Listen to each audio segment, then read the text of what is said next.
Welcome back to the K4 Wins. It is time to get nasty. It is bowl season. We got 4 playoff games coming up. We got a host of games today. Some serious line movements going on. Just this morning, Kai was like, "Man, have you seen that line in the Louisville game switching around?" We'll get into that coming up in just a few seconds. We got 3 bowl games going on today. Some other games of interest, including the Birmingham Bowl that I want to talk about with Georgia Southern and App State. They've already played each other, but I know a lot of people have some interest in that in our neck of the woods because they love to go down there and actually play the game and put some cash on it while they're watching it here in Birmingham. So we'll get into that. We also have Iowa Vanderbilt. We have some Michigan Texas going on. We have some Illinois Tennessee we'll talk about. And of course, we also have the Disappointment Bowl, Penn State Clemson, which is coming up a little bit later on. We'll talk about as well. You guys doing okay? Case Keeper's out there in Las Vegas. He is getting it done. And of course, this is a great time of the year for him. Every time is a great time of the year for him. There's always something to put some money on. He does fantastic. Case, how you doing? Good. Not the news I wanted to wake up to of the Toledo Louisville line move because I like Toledo there, but it looks like everyone's playing for Louisville just about. Kind So of crazy. Yeah. Well, that may be a good thing. Maybe you can latch on and put a little extra on the backside. Let's start right there. And by the way, Kai Gregory, of course, the guy's been on both sides of the ledger for 3 or 4 decades. Man, if you want to know what's going on in the world of gambling and handicapping, Kai has his fingers on it. He knows what's going on. Let me ask you something, Case. I have this thing wherever, if I ever play a ball game, and then I go back and put more on it, I always lose. I know that's rubbish. I know it's not a trend. It's somebody, but whatever. If I put $200 on a game and then I really really like it, and I go, I'm going to put another 200 on it. It seems like I never win those games. Do you ever play a ball game and then like it so much you go back and double up or play more on it? very rarely. I wouldn't say never. I can think of a few times this football season I've done it. But I usually just like to stick with the one because, as you guys probably know from having done the show with me for a while now, I just kind of have the ultimate respect for the market, especially as we get closer to kickoff. There's more people letting their opinions known. There's more money to shape what the number should be. So I'd have to have a really really good reason, like especially in bowl season, like today for instance. I just think a lot of these big moves are information based. And like when I placed the bet, I think I have Toledo plus 8.5. When I bet that, I thought that Louisville would be out a bunch of guys. I thought Toledo wouldn't. It didn't look like Toledo was going to lose many guys. I think Jason Candle, their coach who left and isn't coaching, is like one of the worst coaches in the nation. So I thought there was no real downside of him leaving. But I know that since they've had some guys opt out, looks like Louisville's playing. So that's just one small example. But yeah, I rarely do it just because I like to bet early, and when there's money that if it moves against me when more money comes in, I tend to think there's something I'm missing or I'm not factoring in, and unless I'm stone cold sure, like this is the reason it's moving, and I disagree with it, I don't usually bet again. 2 moves today, big moves. Louisville goes from 8.5 to 10.5. Some people have actually at 11 this morning. The other game, Western Kentucky goes from a 1.5 favorite to a 1.5 underdog. It's moved 3 points this morning as well. We also have UNLV. I know that's a team that Kai's been on all year long, giving up 6.5. It opened at 4.5 against Ohio, the Bobcats. That game's going off a little bit later on. Then, of course, we get the playoffs. Where would you guys like to start? You want to start with the games today? Let's get into the games today because we do have some early kickoffs coming up a little after 1 o'clock. Kai, you mentioned those big time point moves. What does that usually tell you as a handicapper? I mean, it went from 8.5 to 11.5 today. I know you said you just saw a 9.5, but Toledo's got 5 starters on defense out and their starting quarterback. And they've lost their head coach, their defensive coordinator, their offensive coordinator, and their strength and conditioning coach, and their special teams coach. Their co-offensive coordinator and quarterbacks coach is coaching the game. So it ought to be interesting. It looks like Louisville's going to be missing 2 defensive linemen and their top receiver in Bell, and then they don't know which one of their 3 running backs they have are actually going to play or not. Braun just said he hoped one of them would play, and I haven't seen an update since I looked at about 9:30. The Western Kentucky one. We can talk about the others later, but I don't know. I'm opposite of Case. I liked Louisville, but it's because I thought everybody was playing, and I think Miller Moss is going to have a big game. Both of these teams have played very good defense, but how much can you give credit for Toledo being the number 2 defense in yards per game when they're going to be missing at least 5 starters off of that defense? And then Louisville has the number 15 defense in the country as far as yards per game, and they're not going to be missing a ton. But a 3-point line movement to me makes me personally sit back and go, hold on, what am I missing? What did I miss? Yeah, I think it's really interesting too. It's great. Those are great points, and it's going right over the 10-point line, obviously, which plays large into a lot of people want to play. In Louisville, quite frankly, I know I had them earlier in the season against Virginia. They came back to bite me. They start the season 4-0. Then they had that losing streak against Cal, Clemson, SMU. They beat Miami of Florida, which was a huge win. But from a handicapping standpoint, I just can't put my finger on the Louisville Cardinals. And this is a time of the season when, like you said, you really got to keep an eye on are these guys going to play inspired? Are they going to play like Ole Miss, come out and say we have no coach who gives a damn, we're going to be playing for a championship, or are they going to mail it in and just enjoy the atmosphere they're playing in? It should be a really interesting case. Yeah, certainly. I mean, yeah, I liked Toledo earlier, but I would say now I would stay away. I think I'm on the wrong side here. I do really like Louisville's roster. I thought more of these guys wouldn't play, especially when I betted, and even now it's been a while since I wrote the column. I mean, Braum has been in a bunch of coaching rumors. There was always the upside that he was going to be gone, and then a bunch of these guys would be gone too. But just looks like the way it played out, the roll of the dice went a little bit against me. So I'll be. What time's this game kick off? Is it while we're on air? I'll be watching, hoping some. It's actually it's actually 1:00. It's after the game, so we're so like 11 your time. Okay, yeah. Well, I have a bigger bet on Toledo than I would like, so I'll be watching and hoping they somehow score first, and maybe I can bet live on the other side to get off of it, get a little bit on Louisville, so I don't. Well, here's something else that just makes it strange to me. So the team totals were different this morning. And this is something that I always look at. And Toledo was 17.5. Now they're getting more points, but they're 16.5. But Louisville was 28.5. And now they've gone up 2 points as far as what they're being favored by, but their totals dropped to 27.5.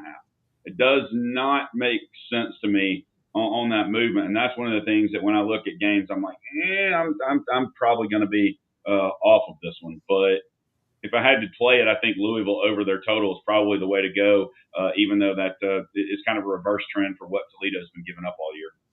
Typically speaking, historically speaking, when you see a game that's really close to, say, like a pick, like this Western Kentucky Southern Miss game, and team goes from, say, 1.5 or 2 point favorite to a 1.5 or 2 point dog, how does it usually fall, Case?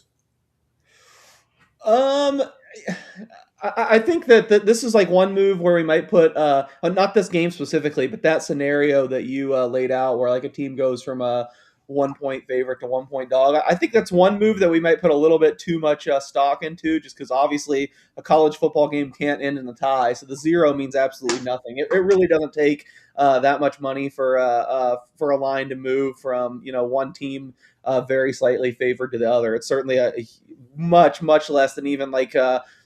Any of the key 2.5 to 3, 3 to 3.5, 7 to 7.5. I think a lot of people look at it like, oh wow, there's been a 2.5 point line move, but that 2.5 points doesn't really mean that much. So I don't really have a sense of which one ends up winning more. I just will say I think when we talk about line moves through the 0, I think sometimes they're overhyped. They don't mean near as much as the 2.5 point move. Now Toledo's moved more, but Louisville going from -8 to -10.5 is like much bigger than I'd say a team going from -1.5 to -2 on the other side. And by the way, I got a question, Tony. Yeah. I got a question real quick, just because me it's different, but I know a lot of people's key number is 10.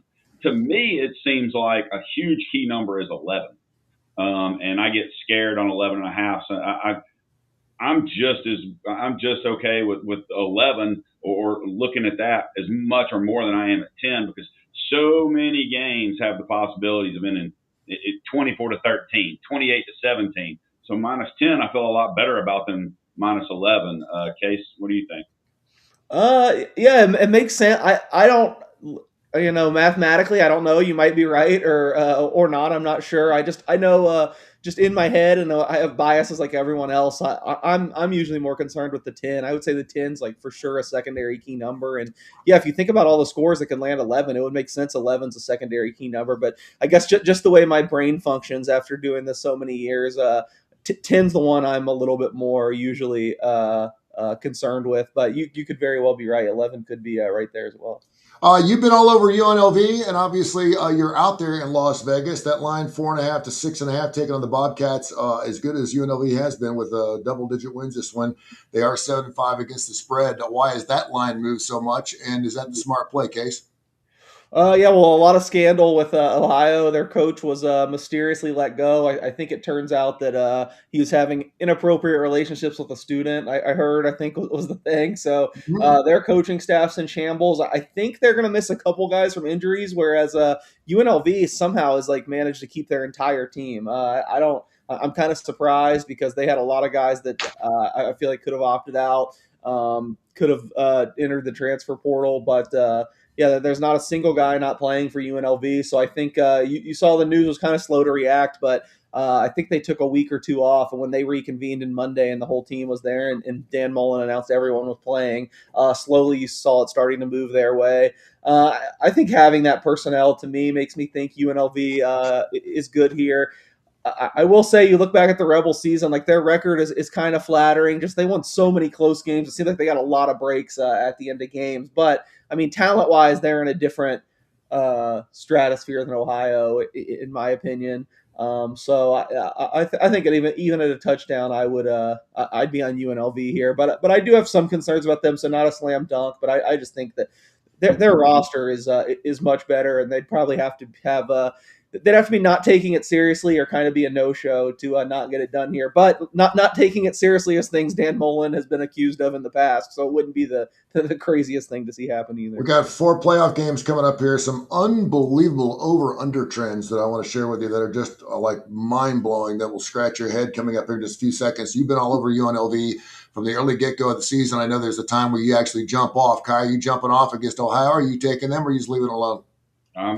I'm on UNLV, and I love the totals jumped 4 points, opened at 62.5 at 66.5, just like Western Kentucky and Southern Miss. It's opened at 55.5. It's moved to 59.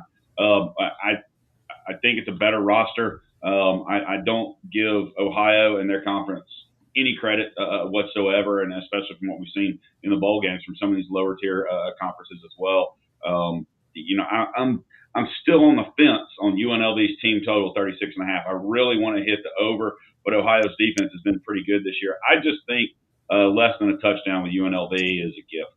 And Kai has been on those team totals all season long. So check us out, K4Wins.com, K4Wins.com. We'll get into our numbers here in just a few minutes. So if you want to go check out, and I love playing team totals too, because sometimes you get those early and you can sit back and actually enjoy the game. Playoff games, Miami and Ohio State. I want to go in depth on each one of these and really a lot has changed up to this point. Shouldn't change too much between now and, of course, we do have some time before these games kick off in and around the New Year's area. I like the fact that we actually have some time to handicap these games. We have 2 teams that obviously were great against the spread this year. Miami 9-2 ATS, Ohio State 9-3 against the spread. Ohio State now 9.5. Interesting enough, Ohio State 3-9 in over-unders this season.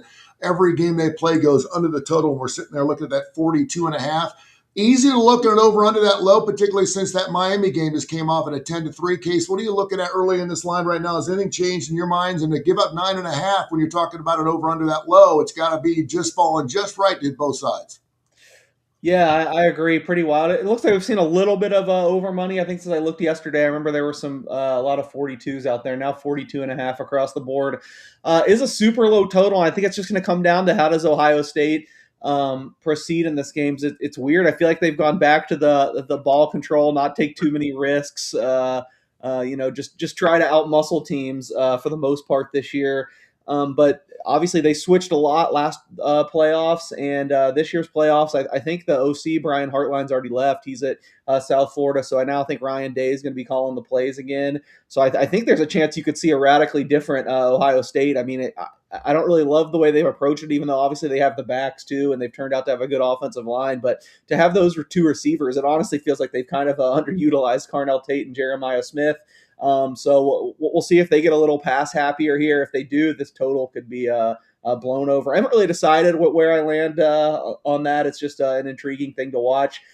I do agree with you that if the total is this low, then the spread especially seems high to me. I mean, if it is going to be this type of game, if Miami plays the way it did against Texas A&M, where it's just, basically where they decided they were going to lean on Mark Fletcher the rest of the way, that's going to be much tougher against Ohio State than Texas A&M. But if it is just the teams exchanging bruises, I feel like it's going to be really hard for someone to win by double digits. So this was just a normal sized bet for me, nothing too big. But when it opened 10, or most places at least open 10, I did bet a little bit on Miami. I just thought double digits to me is way too much. It might have been an overreaction to Miami's offense struggling in the Texas A&M game. I don't necessarily think Miami's offense and Carson Beck are going to be that poor again. I would definitely expect Ohio State to win outright, but the double digits just a little too much for me. And I think there's a good chance we get back there. So if you missed the 10, maybe just be patient now for the next several days. I think a 10 will probably pop back up. Kai, what do you normally see when you see a game like as ugly as that Miami A&M game was? And obviously, grand to scoring, I wish like hell that's one of those games where you wish you had the under in it because you could just sit back and enjoy it. But sitting there looking at 10-3, do you think Carson Beck would rather play a game like that, or would he rather have somewhat of a shootout with Ohio State? If it's a 10-3 game, I don't think Miami's going to come out on the positive side. But at the same time, I don't think Miami's going to come out on the positive side of a shootout with the talent that Ohio State has. I can't lay 10. I can't lay 9.5. But I can't take it either way. This game, I don't like anything about it yet. It's one of those games that I'm going to wait. I mean, thank goodness we got almost 2 weeks until they play. So a couple more shows and thoughts to talk about and kind of move forward from there, because that one's just iffy to me, because I can't believe I'm saying it, but I like the quarterback for Miami more than the quarterback for Ohio State in this game, just because of one of them's 37 and the other one's 16. So play your backup now. You gotta let. I digress, and I get back, and I won't move on to the next game and talk about it before since you're in this one. But I can't do anything in that game yet. Yeah, and to go back to the pros a little bit, if McCaffrey stays healthy, look out for San Francisco. They seem to be gelling just at the right time. They seem to be playing some really good ball. I can't wait for Oregon, Texas Tech.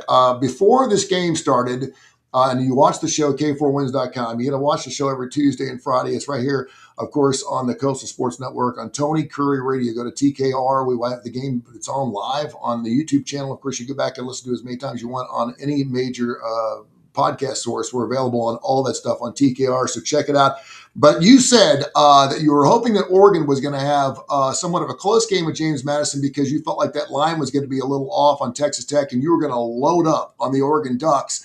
It fell at 1.5. James Madison did backdoor their ass, which is unbelievable. I'm sitting there watching that game. I mean, it wasn't, I hate when a team covers the entire game. Oregon scored, I think, on their first 19 possessions or something. It was outrageous. And somehow James Madison, you could tell they were just kind of playing back. It wasn't even a prevent. They were just letting them score at will towards the end. But Oregon minus 1.5. But here you have Texas Tech overall in college football, the best ATS on the year, 11-1 against the spread. The only time they didn't cover was against Arizona State. And that, by the way, is the only game of the year they give up more than 20 points. Texas Tech, the best defense in college football. And here we are with the Flyline Ducks and an over-under, which is kind of interesting as well, a little high for some folks. What's your thoughts, Case, on the Oregon Ducks and Texas Tech? I can't wait for this game. Yeah, this should be a great one. Yeah, it's funny that this was the game I was saying I was targeting and hoping to get a bet on. Is in the end, it's the only one of the quarterfinal games I did not bet on the point spread within the opening 24 hours. Unfortunately, Oregon looked pretty good. I know defensively, actually, they didn't, so maybe that should help it. But I think when I said that, I was hoping there was a way they could get to like a 3-point underdog against Texas Tech. And I honestly think this is just another example of how these markets have tightened now with so much more money in it. I really think several years ago, with Oregon been kind of out of sight, out of mind all year after losing the Indiana game and kind of having been up and down, and Texas Tech just blowing everyone out. I feel like Texas Tech would be a favorite, but I made it like Oregon the slightest of favorites, and that's exactly what it is. In fact, I'm just watching my boards lighting up right now. It looks like some more money pouring in on Oregon and Vegas. At least we're going to 2 at all the sharp books. I can't see myself getting involved if Oregon's a slight favorite. It's exactly what I'd make it. I think we spent so much time clowning on the ACC, and rightfully so, because it was terrible this year, that I don't think we realize. I feel like the Big 12 might be just as bad as the ACC. I just don't know how good any of these teams are. So as good as Texas Tech has looked, I kind of have in the back of my mind, like, what's the toughest game they had BYU, who's just they're a great matchup for. I mean, they're going to BYU was kind of like the strongest team in the Big 12 other than Texas Tech. They're just not you're not going to win in the trenches and pushing Texas Tech around where they should have an advantage here, but that's always been the way Mario Cristobal's built his team. I know they're not quite as strong as past years where they have these first round guys up and down the offensive and defensive lines, but Oregon, they're still like a top 10 fringe, top 15, I'd say, offensive, defensive line team. So I don't think Texas Tech's just going to maul them. And I just look at the skill players. I feel like Oregon's got way more speed on the outside, way more playmakers. So offensively, I give Oregon a big edge, but you got to respect what Texas Tech has done. So this game, I don't have anything on it so far. I haven't really deep dove into the totals yet. So maybe that's where I could do something, but nothing really even stood out there. I'm trying to look, 52.5. I actually thought it might be a little bit bigger. So I leaned the over in Oregon's first game, and obviously I think they got over by themselves. I'd probably lean over again here, but on the side, I have nothing. Kai, I know you're a team. Said that on the podcast. I know it. What's the team total, Kai? Pull it up for me real quick on the Oregon Ducks. They put up a 51 spot on their own against James Madison, obviously, and I'm going to be looking at that because whenever you're talking about a high flying offense, and it hasn't been really particularly high flying, even though it's a Duck, but they certainly look good against James Madison. I mean, they were unstoppable. And again, this against the James Madison's defense, which was just overmatched. They look so much faster than the Dukes pretty much all day long. And they did get backdoored, but now they're playing a defense that they haven't seen all year long. You're right, too. I went through Texas Tech's schedule, and they did beat BYU, who was undefeated at one point. I think they were 7 or 8 or no, and they beat them twice. But really, from a schedule standpoint, it wasn't brutal. I think it was the middle of the pack, 67th or 68th in an SOS. But what's your thoughts on this this Ducks total as far as in team totals go with Texas Tech, and which side are you looking at? I don't see a team total yet, but with it being 52, more than likely it's going to be somewhere around 27 and 25. Okay. For each team. And Oregon as a favorite will be the 27. I don't know which way to go as far as that. I love Texas Tech, but defensively, they worry me that their two best defensive players are their linebackers that they react to the ball great. They move to the ball side to side. They see the ball. But you can't coach and create speed. You can't make yourself faster. And that's where Oregon is going to have an advantage when they're on offense. They are going to be faster than Texas Tech. But I don't know if they can block Texas Tech defensive line. I'm glad I got a week to work to think about this game and worry about it because, I've only bet on one game, but I bet it really large a few days ago. And that's the only one I've bet on so far. Are you going to tell us who that is? Alabama plus 7.5. Okay.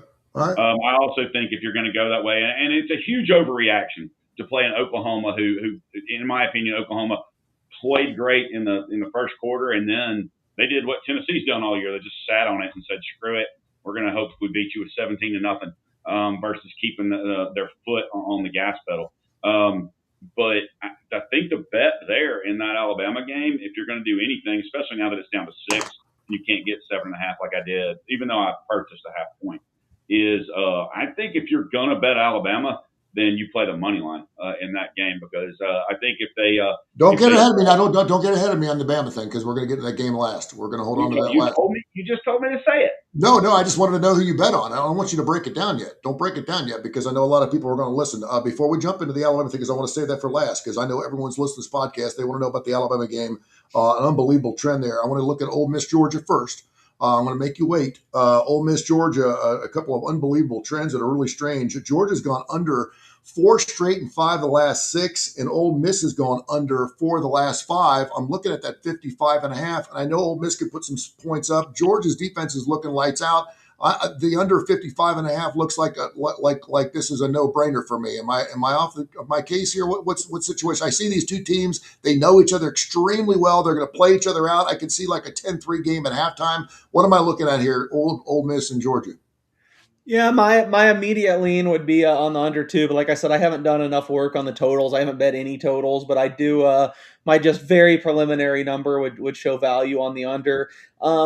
I will say, I guess why it might be a few points higher is maybe we just have some recency bias. Like both these defenses have looked pretty good the last 2 times they've been out there. But if you go the season as a whole, I mean, they've just put up some complete stinkers. I know there's maybe more evidence that Georgia has turned the corner because most of their terrible defensive performances were early in the year, and they've been much better in the second half. But Mississippi, it just feels like a roll of the dice every week if their defense is going to be decent or not. And I will say, even though they blew out Tulane and it was easy, like you look at the box score and Tulane's actual offensive numbers, they actually moved the ball pretty well. They just could not finish drives no matter what. So I think there's reason to believe both these defenses are a little bit sketchy, but these games play a little tighter when it's an elimination, college football playoff game.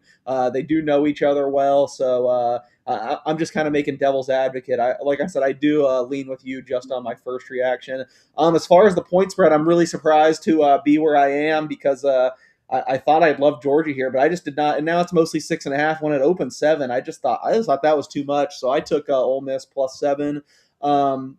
I was on Georgia the first 2 times these teams played. It was in Athens. Laid 7.5 with Georgia, and Georgia did end up covering, but I kind of felt fortunate to get that one home. I think they scored at the very end of the game. It was really back and forth the whole day. Now they moved to a neutral site and basically the same line. I mean, only a half-point difference. And my biggest concerns, I think, with Mississippi were how they were going to respond without Lane Kiffin and all the kerfuffle or whatever you want to call it going on down there. But they looked awfully good against Tulane, so I don't really downgrade them anymore after having seen that performance. It's tough because I really do think Georgia wins outright, but I couldn't get that close to the 7 number, so I took Ole Miss +7, a bigger bet than I took with Miami. I think this will be a little cagey. I don't think either team's going to pull away. And as good as Georgia's looked at times, I mean, they still have every once in a while where they don't look that great. I think we're just giving them a pass for the Georgia Tech game, and I don't know if we should. I mean, every ACC team's putting up like 40 on Georgia Tech, and Georgia could barely move the ball. So I think Georgia wins, but 7 was too much for me. Before you bust down the Alabama diagnosis there, brother, and I know you're all over it, man. Tell me about Ole Miss and Georgia, Kai. Yeah, Georgia's looked. I mean, recently their defense looks fantastic. I want to see how Ole Miss reacts. They had the game. They've had their first game now without their head coach. You realize he's not there anymore. Is there a little bit of a letdown going into this game? Because obviously you're playing a team that just held Alabama to 7 points a couple weeks ago in a championship game. What do you see in this game? At that's 6.5. It seems like the line's right where it needs to be.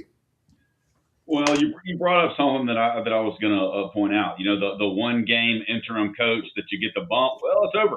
It's already happened. And I really, you don't want to say that Georgia's going to win in a blowout because Ole Miss can score at will. They do move the ball really well.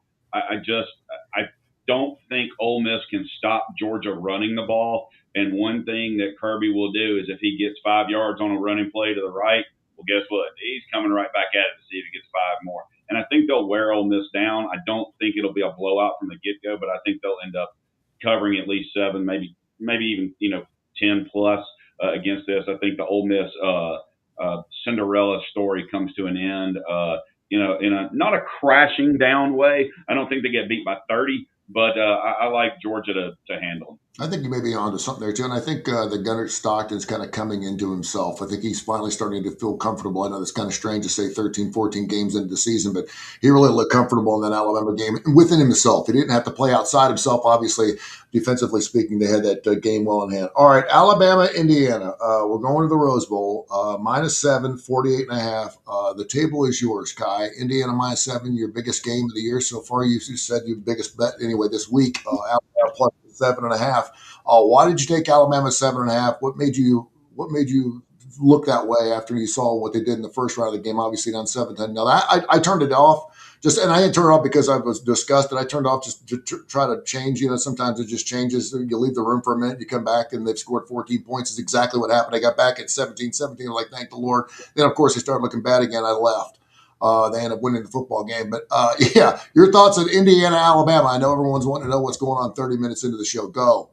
Well, I'm glad to hear that you are superstitious enough to think that whatever you're doing during a game affects it. And it did. It did. You can thank me. You can thank me later. Thank you very much, Alabama fans. You got it. Anytime. Yeah. It cracks me up watching, and I love doing it, watching social media during an Alabama game when something's going on. They're down 17-0. And people are dog cussing Simpson. People are dog cussing DeBoer. these are the worst people ever, blah, blah, blah, blah, blah, blah, blah about them. And then all of a sudden they're tied and they're winning. And now every Alabama fan in the world is thinking national championship again. They righted the ship. They've done everything right. This quarter, blah, blah, blah, blah, blah. I don't think they're winning the national championship, but I just don't think Indiana can control the line of scrimmage the way that they need to defensively to beat Alabama, because I think Simpson will get some points. Again, it's rough for me because I don't like saying anything positive about Alabama, but I do think that they can win this game. I just don't see Indiana coming out and blowing them out, and for it to be more than a 7-point game, Indiana and Alabama, that's a blowout to Alabama fans. If they lose that game by 9 points, whether they have the ball at the end trying to get something or what, if they lose that game by more than 7, they lose by 9, Alabama fans are going to come unglued and want the board to go to Michigan, as dumb as that is. Kai, Alabama is 2-9 in over-unders going into this football game. In case I'm going to throw it to you with an over-under of 48.5. If Alabama can keep this game under the total, and they're 2-9 their last 11 games over-unders, obviously they're getting it done. They're 10-3 of the season. Does that bode well for them? We always say if you're going to take the dog, you take the under. You're going to take the favorite, you take the over. What do you think about that over-under? And I was really surprised to see that Alabama had gone under 9 times in their last 11 games. Looks like the over has even taken some money since I looked yesterday, just slightly. I don't know. I wanted to be on the over again here. Just kind of, I still think there's a buy low on Alabama's offense. I ended up taking the over in that Oklahoma game. Thankfully, it's the only thing I want on that game. Although I do still have Alabama futures. So Kai saying national championship in their name gets my ears perked up. However, and I'm not going to make any friends with this, and it seems like we're on opposite sides of every game. I know everyone listening is going to hate it, but I love Indiana here. This is someone that, a week ago I said I thought I was going to be betting against Indiana in the playoffs. It seems like the sell point, but you asked me what I would make the line. I said 10. I don't really upgrade Alabama that much for the Oklahoma game where they had a lot of breaks go their way. Yeah, they did deserve to win. I'm not saying they didn't deserve it, but I don't think that was some breakthrough performance. I agree with Kai. I'm really worried about Charles Daly not being available for Indiana. It's the first time we're going to see Indiana have to kind of tap into their depth a little bit, but I don't think Alabama's really the team to exploit it. They can't run the ball all year. Their interior offensive lines had, some issues in recent weeks. I feel like if this was a different team name, there's no way this. I bet 6. I know it's mostly 6.5 now. If you just change if you put all of Indiana's numbers, their resume on a page, and just change the Indiana name to Ohio State, then this is 10. I thought we were going to be past that once they won the Big Ten. I thought Indiana finally in the market would be getting their due respect for what they've done this season. I just don't see how this could possibly be below a touchdown. So I fired pretty hard on Indiana -6 at open. I haven't really decided what I'm doing with the total. I guess if I'm wrong, it's fine. Then hopefully maybe Alabama has it all together and has a shot at this whole thing. But I still find it hard to believe Indiana's going to go undefeated and win the whole thing. I just think all these teams are so closely bunched together. But I think the Oregon-Texas Tech game, I kind of talked about the maturation of the market and how I think a few years ago people wouldn't have realized that Oregon should be favored here, and now they do. But this kind of feels like a backward step to me. I think we just see Alabama, big gold Alabama, and then we see Indiana, the losingest team in college football, and there's still a bias towards Alabama where I go more on this year, and I do not think it should be there. I think Indiana, there's just no way you can convince me they should be laying less than a touchdown. Well, hey, here's a huge bias for you right here to think about. Alabama has on their roster 70 4- and 5-star players. Indiana has 7. That is pretty wild. I mean, I'm not saying I can lose any game. I was very surprised what the number came out with. I'm not a guy that's going to say stone cold lock 100-unit play of the year. There's reasons you could love Alabama. I loved Alabama coming into the year. I thought in this situation it should be higher. No, for some reason, my brother and sister both went to Ohio State, so I had to hear about it, and I actually got to stuff it down their throats after Indiana beat them. I said, you don't have to worry about Michigan anymore. Now you have to worry about the Hoosiers, another state that's in the tri-state area. And they were kind of like, well, if they play each other 10 times, you're going to have one of these games. And I said, you know what? I think if you play 9 times, you may see Indiana beat them 7 times, 16-13. I said, I think they're that good. And I don't know what else we need to see from a Hoosier squad. And we're talking about a team that was really good last year and brought everybody back. That's the other thing. Everyone thinks this is a one and done kind of thing, and Indiana just kind of threw up. They had a fantastic season last year, so this is nothing new for the Hoosier Nation. They're doing fantastic. I think it's really interesting.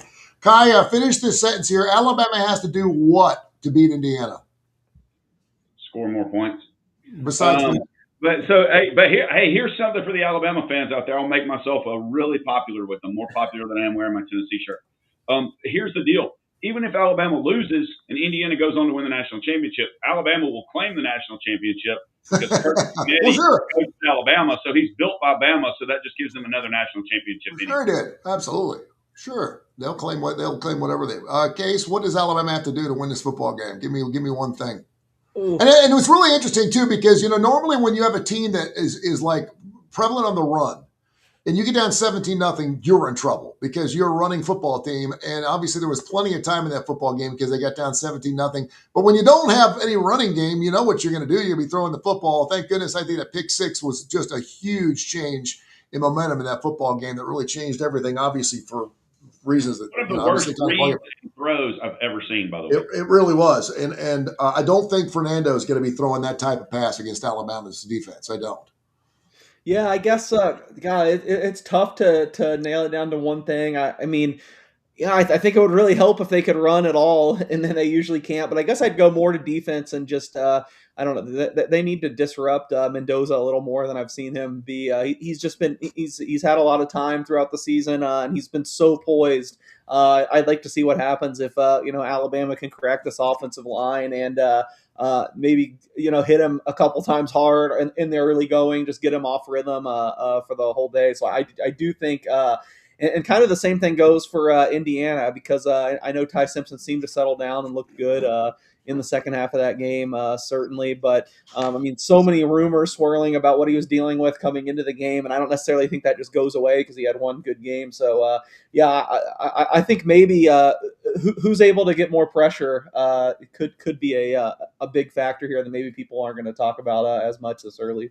All right, we're going to do another show coming up on Friday. We will not be on the Coastal Digital Sports Network. They're taking some time off, as they should. We'll be back on Tony Kurre Radio Live on the YouTube channel coming up on Friday morning at 10 o'clock Central Time. So make sure you watch that. We'll break these games down again, as we will next Tuesday as we get ready for, of course, all the action coming up on New Year's Eve. There's not enough stuff that we can talk about with each game. I love just breaking down each game because new stuff's coming out every single day. There is some action going on in the National Football League. I wanted to spend a little more time today on the NFL, despite the fact we only got 2 seasons left, because I think now is the best time if you've got a guy on the inside like we do with Case Kiefer to make money in the National Football League. We've got lines like Kansas City -3 going into the game this past weekend. People are like, how is that even possible? Well, if you knew what was going on, you knew they're out of the playoff. Patrick Mahomes, people were still playing Kansas City -3. It was a loser. Then you got the Lions, who, of course, a lot of people thought were shoo-in to play in a Super Bowl. They're playing for their playoff lives. You got a lot of lines like the Chargers, the Texans, the Ravens are certainly in the mix, the Packers. You got these games where you normally just look at the records and you can make an idea of what you think the lines are going to be. And now it's like totally throw it out the door. You have to look at who's playing, who's packed up the U-Haul ready, who's got things to play for. Are we playing for seeding? Are we playing for home field advantage? Are we playing for buys? What are we playing for? And I think that's where we really have an advantage right here on K4Wins.com. I do want to throw out a useless Tony Kurre stat. This quarterback, until this weekend, was undefeated since 2018 in weeks 15 through 18. Who is he? Lamar? Yeah, Lamar Jackson was 16-0 in weeks 15 through 18. In his career, he had never lost a game in weeks 15 through 18. They're up 24-13. They got beat this past weekend. It's his first loss as a pro, and something's going on with him. I don't know what. He looked good, but they showed a really interesting stat where his miles per hour on his runs has dropped 4. He's gone from like 16.3 miles an hour to 12 miles an hour, something like that on proposed runs this year. So he's running slower for some reason. That plays into something. I know he's got that hamstring injury. That's that overdrive injury where no one wants to really test it. I know that plays into it. But look in the National Football League case. Is there anything? And by the way, Joey, thanks for chiming in again. We'll get to your question coming up here in a second. Is there anything jumping out to you in the National Football League as far as injuries go? What teams are playing for? You really have to know what you're doing to make any money in the National Football League the last 2 weeks, but you can do it. Yeah, and I think Lamar stays undefeated if he doesn't get hurt and have to leave the game there. I mean, they were in control, and then it just. I know they actually scored once with Tyler Huntley, but I really think they win that game if he doesn't end up getting hurt. And I guess it's a back thing now. I saw Harbaugh was complaining about he took some knee to the back, his back locked up, and that's why he had to come out of the game. It's kind of just it was representative of the Ravens' whole season. So close, but then something terrible happens, and now I mean they're basically out of it. I think they just if they lose once or the Steelers win, and they do play each other next week, but the Steelers are at Cleveland as a decent sized favorite. What I mean is this maybe one of the most disappointing seasons you've ever seen in a professional team? Period. I mean, I'm seriously.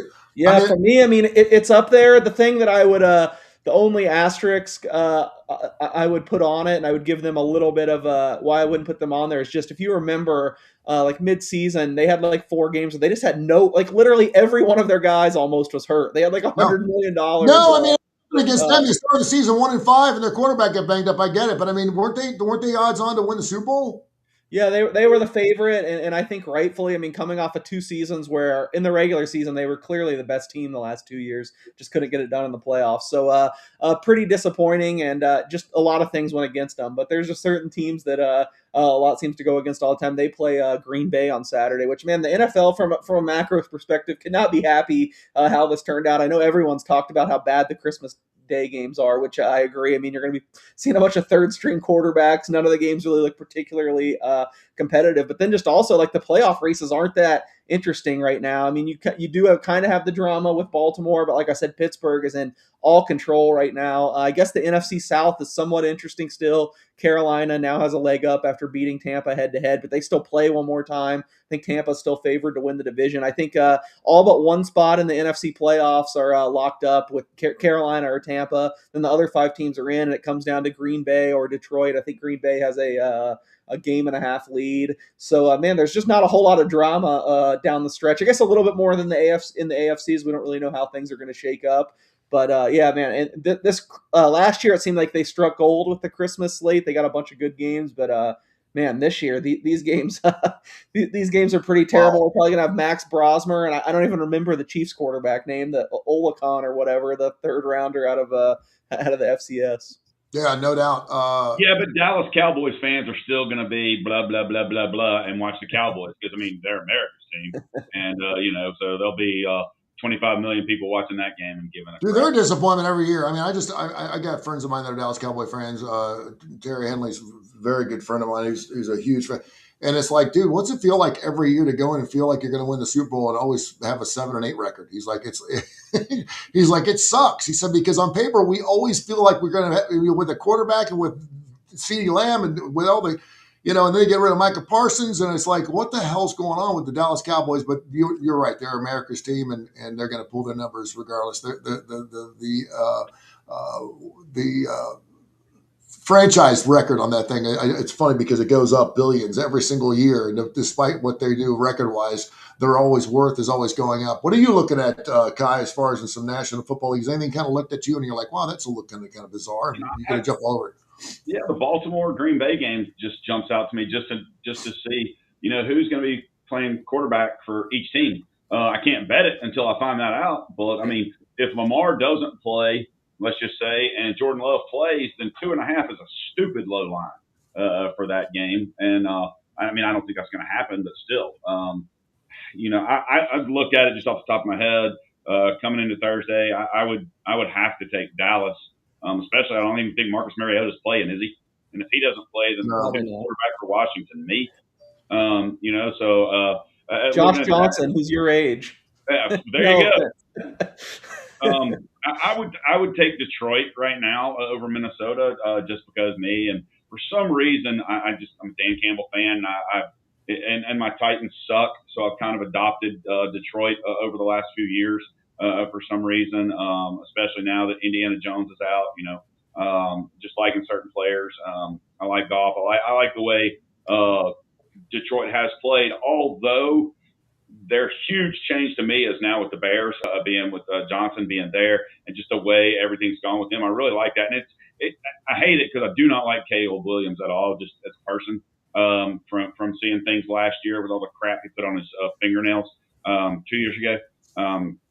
So that's difficult. The Chargers and the Texans, just saw a thing where the Chargers' best defensive player is out, got suspended for the last 2 games for dangerous hits. The NFL is Perryman, I think his name is. And then you know what, Tony? I'm not going to jinx it, but I do love your Cincinnati Bungles this weekend at 6.5 or 7. We'll go there. This is typical. I mean, they're 5-10. They're going to win their last 2 games and give us hope. You know exactly what's going to happen. They're not going to make the playoffs, and it's killing me because the division could be won by anybody this year. Nobody wants it. They win their first 2 games of the year for the first time since 1982 or something like that. And next thing you know, they're putting up a 7th spot in the win column. It drives, as a Bengals fan, it drives me crazy. But like you guys said, Joe Burrow, man. I mean, if Joe Burrow's healthy, they're going to the Super Bowl. If he's not healthy, they ain't doing shit. I mean, that's the way it is. I don't know if they were going to the Super Bowl, but they'd have a little bit better record. They'd be in the playoffs if Joe Burrow was a quarterback, even with that shitty defense. They really would. Hey, Case, I want to ask you too, and I'd like to look at lines like at the end. I look at that Pats-Jets line, and again, people are like, why would you look at that game? Listen, we're here about making money. Okay, I don't. You know, obviously you're at the game. Your dad's going to be at the Las Vegas Knights game later on tonight. You want to put some action on some hockey. We'll talk about that in a second. That's great. That's wonderful. But I'm all about making some money. I don't have to watch the game to make some cash. So I see that 13-point line, or I see that 13-point line there with KC and the Broncos. KC, I don't think that's ever happened where Kansas City's caught 2 touchdowns at home against the Broncos squad that obviously is playing for the 1 seed. But is there any value there in double-digit games this late in the season? And I know I could not tell you who has stuff to play for. I'm looking at that Bills game too. I mean, I don't know who's got to play for if they're playing for seed. 2 teams obviously got great records. But is there any value there? Do you see anything? It's just tough because all the huge lines you reference just all come down to who's playing quarterback. And then the Chiefs really comes down to more. I mean, the Chiefs are just basically trotting out like a second string and practice squad roster at this time. As I didn't have a great week last week. I know some other ones I gave out on the show lost, but I did say I like the Titans because the Chiefs just have no incentive to play any of these guys. And the roster they trotted out there in Tennessee was just it was very bleak, and I think it's going to be even worse this week against the Broncos. I usually like really bear down and make a better number after the show on today. So I just kind of had my immediate thoughts out there, and I made it 13, and it is 13. I think sometimes the way you're thinking, I align with, like, just take some of these double-digit dogs. It's the NFL. Late in the year, we overreact to what we've seen. So in general, I think you're along the right path. But, man, this year the injuries are have just weakened these teams so bad. I mean, am I going to be taking an undrafted rookie going up against the Broncos, who have been the number 1 seed in the AFC for most of the year? I don't know. That's just kind of a hard sell for me. And then on the other game you mentioned, the Jets, Patriots. The Jets have just looked so bad in recent weeks. It's hard for me to jump on them either. I think I also made that one. I made that one exactly 13.5. It's 13.5 at least initially. So I have nothing on that game. I actually feel like this week, most of these games you're throwing out there, my immediate lean is to the favorite. I feel like in a lot of other years, it would be the other way. I'd probably want to be more along the lines of what you're saying, just take the double digits. But just some of these teams' injury situations are just so bad that I think we could still reach further, the depths further below than they've already hit. All right, there's a reason why Kip's not on is because he was sitting, they're looking for, seats A, B, and C. I doubt he's taking Southwest Airlines. He's probably first class. He's coming out to see you, Case, and, of course, your family, and so happy he gets a chance to do that. He said he'd be going crazy. He was sitting here at home over the holidays, so I know he's coming out. And I believe you got, is it San Jose tonight? Is that who Las Vegas has got? Yeah, Vegas, San Jose tonight. All right, so let's break that down, man. We're right here. We might as well get into it. San Jose, and I'm sitting here looking at the lines right now, trying to figure out what exactly he said. He said, "Ride it up, man. Las Vegas is going to get it done later on tonight because he's actually going to be at that game." And that line is minus. Ooh, it's a big line, man. Minus. That's what he said. Do I want to give up 225 with the Golden Knights over under 6.5 under? What do you think? I mean, both these teams are a shell of themselves. I wouldn't say it's their two best players, but their best offensive player for sure. Jack Eichel is out. Their best defensive player for sure. Shea Theodore is out for the Golden Knights. You've seen they've really struggled without those two guys in the last. I think they haven't played the last three games. They might have won the first one, but looked pretty bad in the two games since then. But San Jose, on the other end, they have even more guys out. Maybe not one guy as important as those two, but Will Smith, one of their young stars. Is out. So, I mean, this is probably one you just want to stay away from. I do expect Vegas should probably get right here. I mean, San Jose has been kind of a fun story this year. They play an exciting style, but Vegas should be good here. But I just don't know if you want to lay the huge price when they've really struggled without these two guys, and they badly need them back. They haven't had morning skate yet, so we're not 100% sure who's going to start in net. I do think they'll take a little bit extra money if it's Carter Hart again. It seems like the market likes Carter Hart a little bit more than Akira Schmid, rightfully so. I like him a little bit better too. But yeah, Vegas should probably win. But yeah, if you want a real Christmas week sweat to lay the 210 on a team without two of their best players, I don't know. You might be braver than me. Kyle, you going to give me that number 210, or are you going to be putting up one of these puck lines minus 1.5 pucks or something like that? Or do I have to play with someone else? Tell me what I got. Can I go ahead and get the minus 210 with you right now? You can get minus 210 on me if you want to. I'm not laying 210. I might later, just depending on how the day goes, just because of my faith in Kip. When he's at games, I think he said he's never seen him lose. So you won't give me credit for Alabama because I leave the room, but you will give credit to Kip because he's showing up at the game. I just want to make sure. Yeah, it's a key for useless fact. By the way, I had Washington State in over last night. Did you play that? Oh, I'm aware. We're all really good at letting people know when we win. We don't let anybody know when we lose. But I just want to let you know I did have Washington State in the over last night, so I just want to let you know. Utah State in the under, so blow me. Hey, speaking of that, not blowing me, but hey, our bowl games so far on all picks, whatever they are, we're 12-7. So far on bowls, so not great, not horrible. No, it's good. I love it. It's great. Hey, if we lose the next three games, we're still 60%. No, and there, so I'll be happy. College basketball run though to start the season, 37-14. Nice. So we won 37 out of 51 games. Now we have gotten super lucky on 4 or 5 of those, just for the record, including a half-court shot 3 days ago to beat the spread in our favor that never should have happened. Last week, 22-13-1. Last month, 103-62-5. And Kip loves this, especially the last part of this record. Year to date, 1,128 wins, 676 losses, and 33 pushes. And we will have plays on all 3 bowl games today, as well as a huge play on Christmas Eve, Cal, and Hawaii.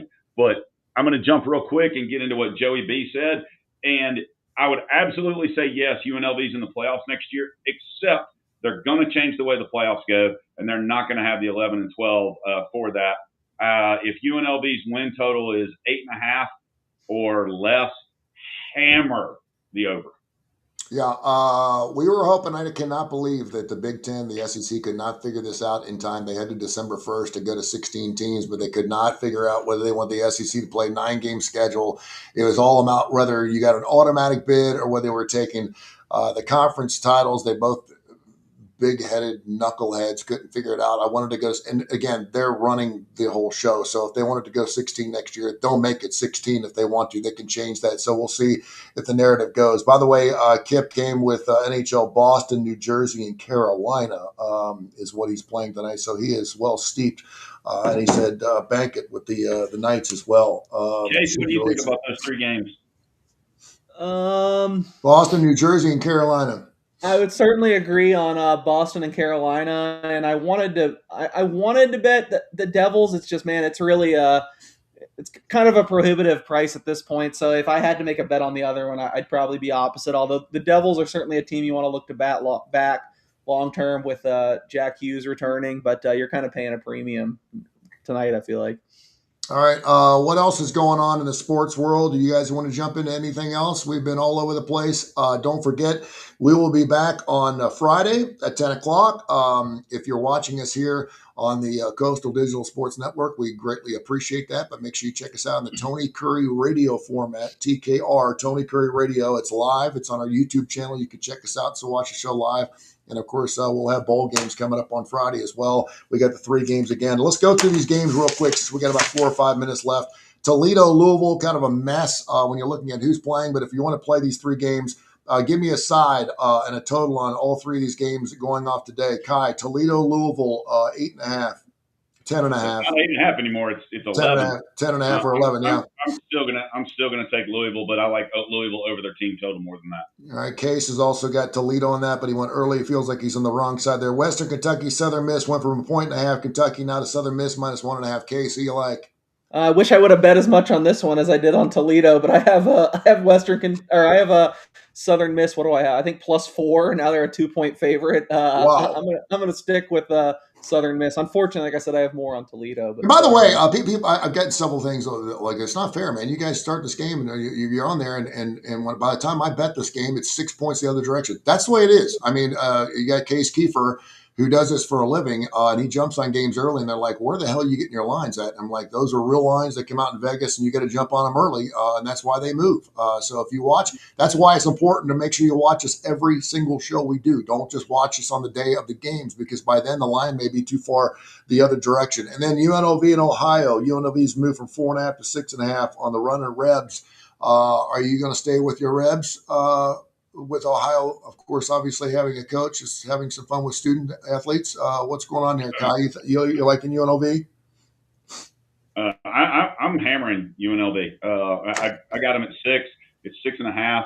I do not like the total. I do not, and I know UNLV's defense is bad.